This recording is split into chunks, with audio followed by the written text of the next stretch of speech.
आशा करता हूँ आप सब अच्छे होंगे। आज हम लोग जिस टॉपिक के बारे में डिस्कस करने जा रहे हैं वो topic introduction of Ayurveda. Students, आप सबको ये स्क्रीन पे फ़ोटो दिखाई दे रहा होगा। इनको हम आयुर्वेद का भगवान कहते हैं, जो धन्वंतरी महाराज जी का फ़ोटो है। ठीक है, अब उसके बाद आता है ओरिजिन में देखिए आयुर्वेदावतारण क्या क्या है, जैसे चरक संहिता अनुसार, सुश्रुतानुसार और कश्यप अनुसार। ठीक है, ये सारे आयुर्वेद का अवतरण है।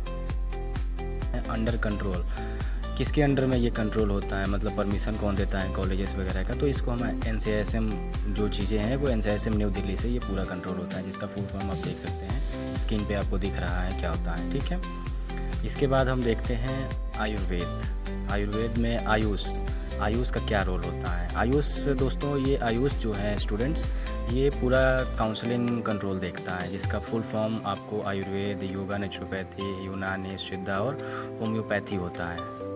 ठीक है, इसका शॉर्ट नेम में आयुष रखा गया है। उसके बाद हम देखते हैं BMS। अब आइए BMS में BMS का फुल फॉर्म जैसे अगर बताया जाए तो का फुल फॉर्म होता है bachelor Ayurvedic medicine and surgery. ठीक है, अब बात आती है इसके ड्यूरेशन का, कितने दिन का होता है, तो ये होता है 4.5 साल का, जिसमें 1 साल 5 महीने का एक सेमेस्टर आता है। ठीक है, और 1 साल का इसका इंटर्नशिप होता है, टोटल मिला के 5.5 साल का, यानी 5 years 5 month का पूरा प्रॉपर होता है ये। ठीक है, उसके बाद हम आता है इसका ईच ईयर मीन्स कहें तो 1 साल में 3 टर्म होते हैं, और 3 टर्म में 3 पीरियोडिकल पेपर होते हैं, 3 पीरियोडिकल टेस्ट होते हैं।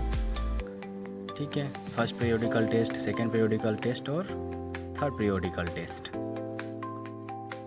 उसके बाद आता है आपका एकेडमिक एक्टिविटी मीन्स हो गया कि आपका कब से स्टार्ट होकर कब तक चलता है, ये तो आपको देखिए प्रॉपर डेट आपको दिखा रहा है। फर्स्ट टेस्ट कब होना है, कितने दिन का इसमें इंडक्शन प्रोग्राम रहता है, कितने दिन का इसका सिलेबस एक रहता है, ये सारी चीज़ें आपको इसमें दिखाया गया है। ठीक है, सामने आपको स्क्रीन पे शो हो रहा होगा। समर वेकेशन तक भी आपको बता रहा है कि समर वेकेशन आपको क्या होता है, कब होता है, मतलब प्रॉपर जो भी स्टडी होता है इसी के बेस पे निर्धारित होता है। इसमें जो भी चीज़ें दी गई है इसी के बेस पे प्रॉपर आपके एकेडमी में चीज़ें चलेंगी। अब आता है सब्जेक्ट्स, पहले साल में सब्जेक्ट क्या क्या रहता है। ठीक है, तो आइए इसके बाद में हम सब्जेक्ट देखते हैं कि पहले साल में हम सब्जेक्ट क्या देखते हैं। देखिए ये प्रॉपर सारी चीज़ें आपने पढ़ लिया होगा, अब सब्जेक्ट देखते हैं हम।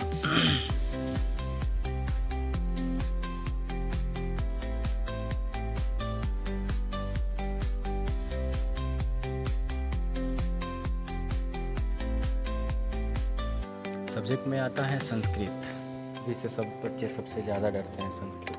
हालांकि संस्कृत आपको पहले साल में ही पढ़ता है और बहुत ज़्यादा टफ नहीं रहता है, आप आसानी से पढ़ सकते हैं। फिर आता है पदार्थ विज्ञान, फिर क्रिया शारीर, रचना शारीर और संहिता अध्ययन। स्टूडेंट संहिता अध्ययन फर्स्ट इसलिए लिखा है क्योंकि ये वो सब्जेक्ट है जो आपको 5 साल तक पढ़ने को मिलता है। ठीक है, संहिता अध्ययन, बाकी आपको एनाटॉमी, रचना शारीर हो गया, क्रिया शारीर हो गया, पदार्थ विज्ञान हो गया, और संस्कृत एवं आयुर्वेद इतिहास रहता है। फिर डिफिनेशन ऑफ आयुर्वेद, अब आयुर्वेद की परिभाषा, आयुर्वेद क्या होता है इसके बारे में आप देखें तो आपको स्क्रीन पे दिख रहा होगा इसका क्या मतलब होता है। मतलब फिर आता है आपको पार्ट्स ऑफ आयुर्वेद में कितने पार्ट्स होते हैं, क्या कौन कौन से डिपार्टमेंट होते हैं, किसमें कौन सी बीमारियाँ का इलाज होता है, वो सारी चीज़ें हम आगे जानते हैं।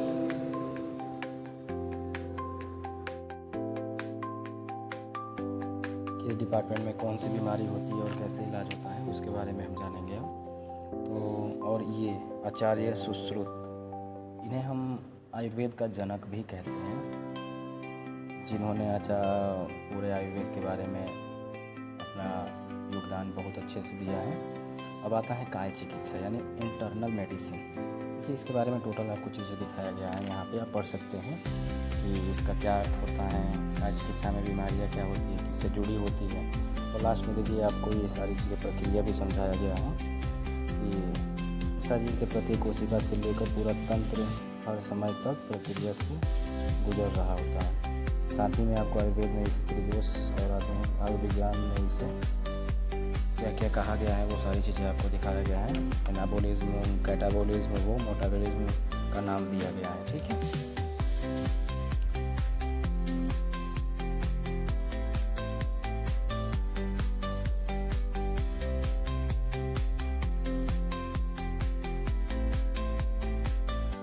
अब आता है बाल रोग। अब बाल रोग चिकित्सा से तो आप समझ ही रहे हैं, बाल रोग मीन्स बच्चे का कोई भी बीमारी हो, कोई भी प्रॉब्लम हो, उसका इसमें ट्रीटमेंट किया जाता है, जिसमें पीडियाट्रिक्स कहा जाता है जिसको। अब ये होता क्या है, इसमें यह आयुर्वेदिक चिकित्सा पद्धति का दूसरा मुख्य अंग होता है। व्यवस्था के समय महिलाओं के रोगों का इलाज और डिलीवरी के बाद शिशु की देख रेख और उसका इलाज बाल रोग चिकित्सा के अंतर्गत आता है। समझ रहे? प्रसव के में दाई तो जानते होंगे, पुराने समय में देखा होगा आपने, ऐसी चीज़ें होता था, या फिर आप अपने घर में किसी बुजुर्ग से पूछेंगे तो वो बता देंगे। स्तनपान और प्रसव के बाद होने वाली हर छोटी बड़ी समस्या का निदान किया जाता है इस डिपार्टमेंट में, जिसको हम बाल रोग चिकित्सा कहते हैं। ये समझ लिया आप, चलिए आगे देखते हैं। अब आता है भूत विद्या। भूत विद्या से ही आप भूत विद्या। अब भूत विद्या में क्या क्या होता है? इसके अंतर्गत मुख्य रूप से मानसिक रोगों का इलाज किया जाता है।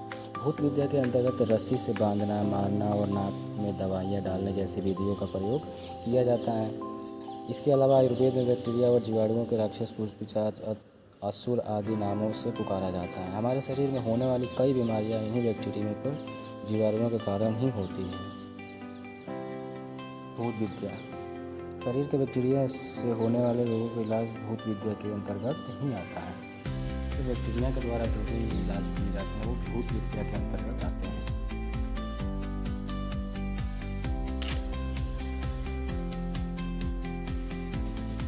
अब आता है शालाक्य तंत्र, ENT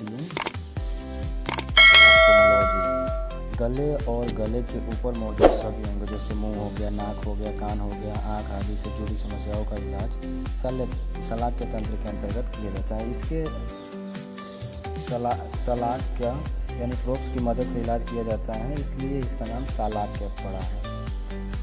एलोपैथी में इस शाखा को ENT और ऑप्थेल्मोलॉजी कहा जाता है। अब आता है शल्य चिकित्सा।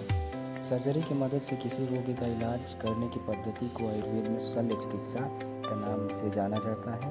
किसी चीज़ से चोट लगने या गंभीर घाव होने जो इसका इलाज अपनाया जाता है उसको शल्य चिकित्सा कहा जाता है। सुश्रुत के अनुसार किसी भी चीज़ की चोट लगने, घाव बढ़ावा, शरीर के मल बनने बीमारियाँ होती हैं जिसे हम शल्य चिकित्सा की मदद से ठीक कर सकते हैं। ठीक है, जिसको हम सर्जरी भी कर सकते हैं, आम भाषा में इसको सर्जरी कहते हैं, उसको शल्य चिकित्सा ही कहा जाता है।